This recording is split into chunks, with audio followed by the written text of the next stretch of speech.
What's up, dude? So I rage quit Lock and Chase. I got, what, 56.9? That doesn't work. Oh. Well, that worked. 56.2. Whatever! I failed. It made me mad, and I rage quit because, anyway, here's Turmoil. I don't think the difficulty settings are used in Turmoil, but anyways, that's difficulty setting B, and oh, I forget. I think it's just the regular game mode. I'm assuming it's game 1. Oh, right, because the different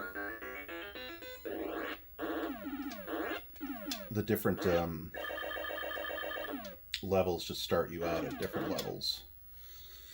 Oh, yeah, yes.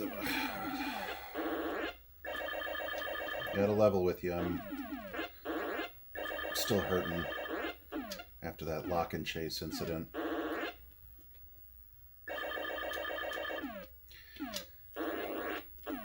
And I feel like the Lock and Chase, my Lock and Chase runs, most of which I've deleted, serve as evidence that I'm not actually a great gamer in terms of like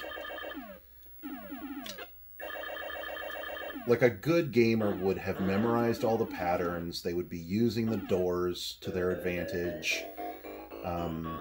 They would, remember how many bars they have taken, so to know when the top bonus will appear or whatever. So there's a lot of skills that could be being utilized by a good gamer that I am not using, either through lack or negligence. So I'm just not good. Anyway, enough about that. Turmoil by Mark Turmel. Oh, I love this game. Love this game. Love Mark Turmel. He programmed sneakers for Sirius Software, is it? For the Apple II, which is my earliest video gaming memory. My memories of my childhood are I don't really have any. They're just sort of, I don't know, my memory is weird, but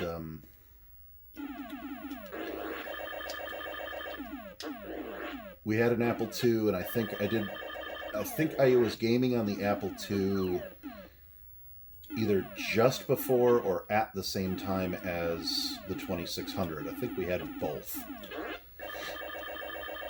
So, but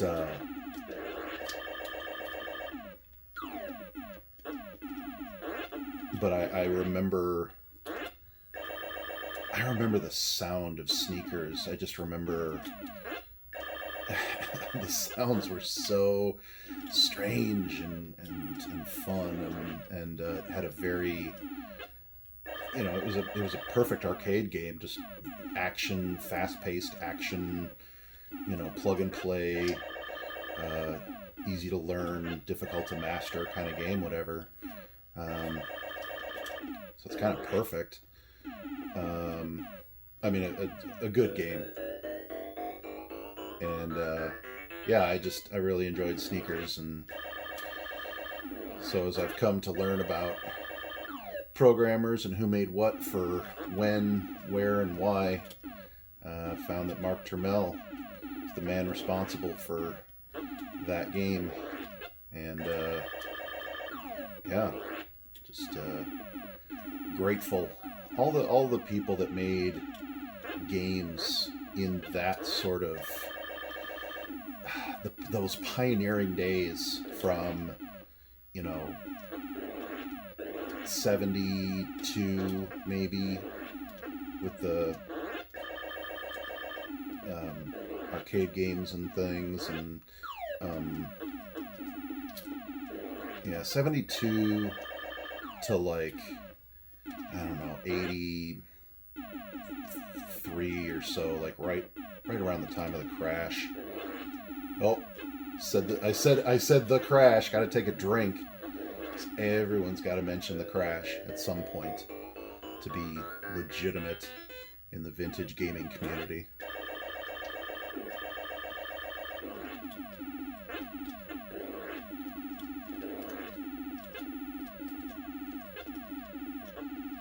I am just now noticing that when you retrieve the treasure thing or whatever it is, that immediately a one of those non-shootable dealies appears in that same row from the opposite end, as if to drive you out of that lane.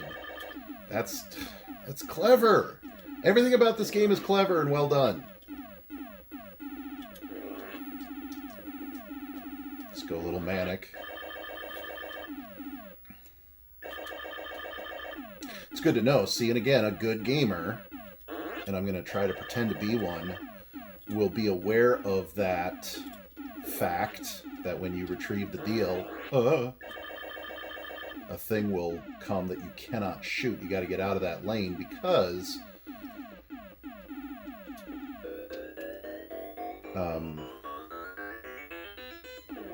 you can box yourself in then. Sometimes you may have already noticed that there have been a couple of occasions where I didn't go for the treasure. I just waited for it to turn into a baddie because it just wasn't, the circumstances were not right. I was going to get boxed in, or I don't know, or the timing was off. It was too late. So, again, to be aware of things. Woo. My legs getting restless. Eesh. This level of freneticism, it's very similar to Taz. It reminds me very much of when I'm playing Taz and you get past the crazed wave when just everything is just flying around at the speed of madness. And the only way I can describe it is, and I think I may have mentioned this in my Taz submission actually, is that I sort of look past the screen. I'm not actually looking at the screen, I'm looking past the screen, so that I'm not, it's hard to explain, but you sort of see everything that's going on at the same time instead of looking at what you're looking at. Instead of looking at what you're looking at, you're sort of not looking at anything, and you end up being able to see everything. And as I said in my Taz submission, that's when you basically enter the Matrix, and all reality just becomes a bunch of green descending symbols. So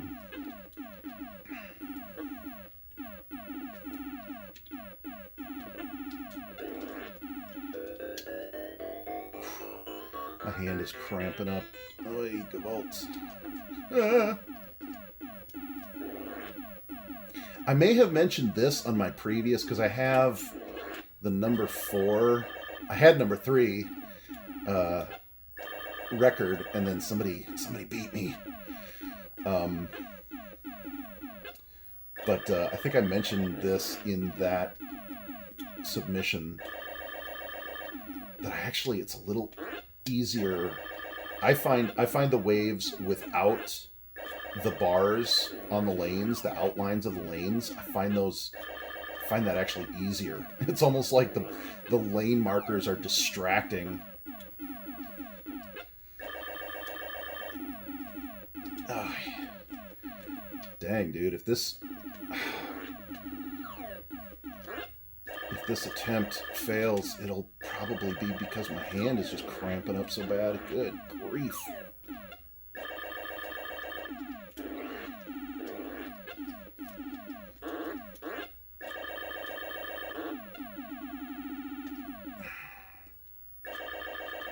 Yeah. Ah! Whoa! Jeez, that was wild. Yeesh. Oh man, my hand. No.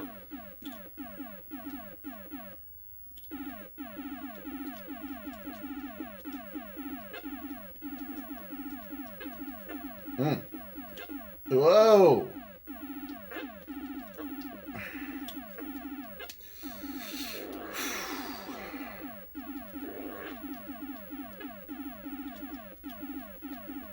I will say one thing. Ow! That wasn't the one thing I was going to say. One thing I was going to say is I do not like how random the length of each level appears to be. Because as you've noticed, maybe I've only lost a couple of lives, but the extra life mechanic in this game is that you get an extra life at the beginning of a new level. The problem is there doesn't appear to be any rhyme or reason to when a level ends. Haha! With the thing.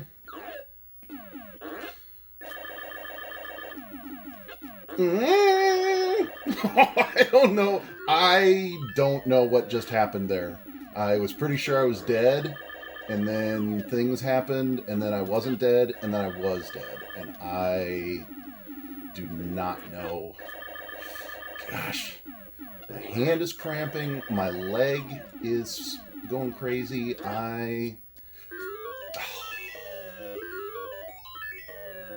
So I just lost 2 lives, which is going to hurt my chances in this here run.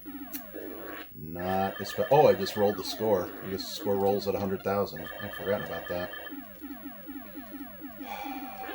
Jeez. Oh, mercy me.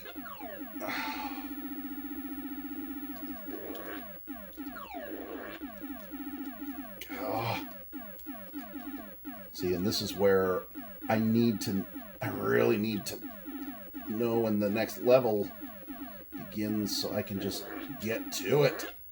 Oh,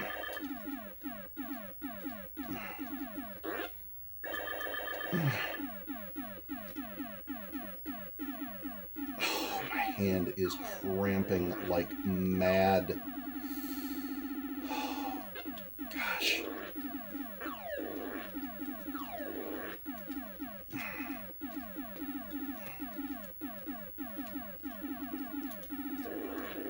Come on. Yeesh. Oh, brother, now I got one of these levels. No, I seriously do not. I prefer the invisible quote-unquote waves, because these bars are really distracting. No! Oh, bless. Oh, drat.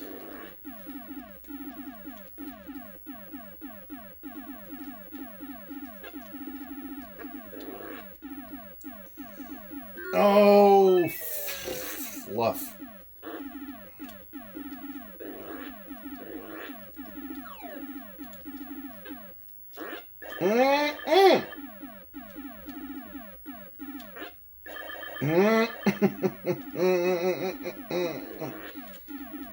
Oh, gosh. Seriously. I'm like in serious physical pain over here. My freaking hand. Oh. Wonder. This might be a better game to play with the XJ Zobbity whatever. Because then my whole hand wouldn't be cramping up holding onto the fire button so much. Ah! No! God bless it! No!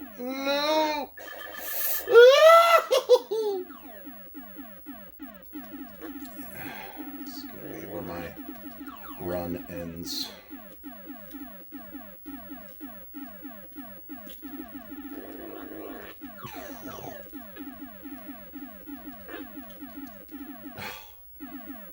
Oh, thank goodness, an extra life!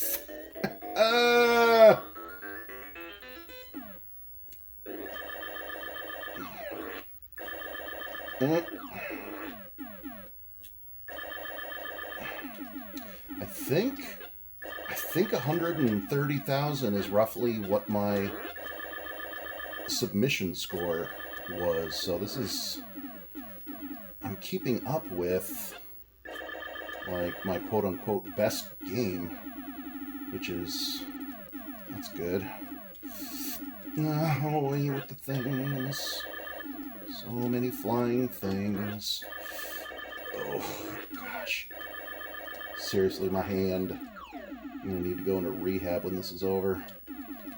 Not like some sort of addiction rehab, but physical rehab. Well, maybe the other two. Why not? Oh, heck. Yeah, the high score. I know that the world record, the #1 high score for this game, was set in 2000 at like 298,000 points. So you'd have to roll the score. I mean, basically, my objective for this game is to hit 300,000. That would put me solidly in first place.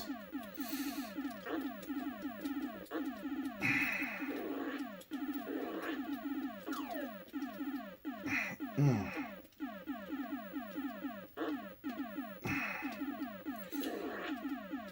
telling you, man, these invisible rounds are way easier for me.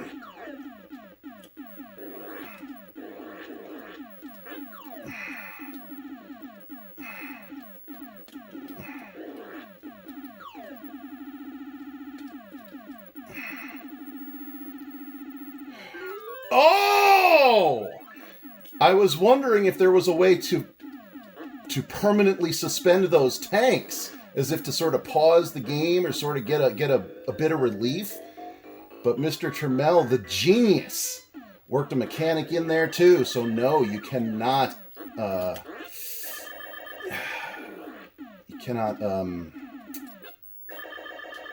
endlessly